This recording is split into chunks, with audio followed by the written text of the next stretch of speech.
Ikaw na walang iniisip kundi ang iyong pamilya, ni hindi ka na nga nakapag-save ng para sa sarili mo, kasi laging sila. Mag-a-attempt kang mag-save para sa sarili mo, pero hindi mo naman matiis kapag nandiyan ang pangangailangan sa pamilya. Hindi ka makabili ng mga bagay na gusto mo. Hindi ka makapunta sa mga lugar na gusto mo. Nakikita mo ngayon sa FB yung mga kasabayan mo. Alam mong mas may pera ka sana kaya sa kanila eh. Pero sila mas nakabibili ng gusto nila. May bagong sasakyan na sila. Kung saan na sila nakakarating. Mas may pera ka sana. Alam mo yun, kalkulado mo yun. Kung selfish ka lang. Pero hindi eh. Kasi iniisip mo ang iyong pamilya. Sila walang masyadong obligasyon sa pamilya. Ikaw meron. Yun ang kaibahan ninyo. Kaya parang napag-iiwanan ka. Okay lang sana eh.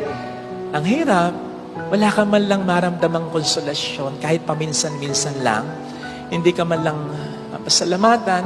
Kapag may okasyon, hindi ka man lang marigaluhan kahit simple lang.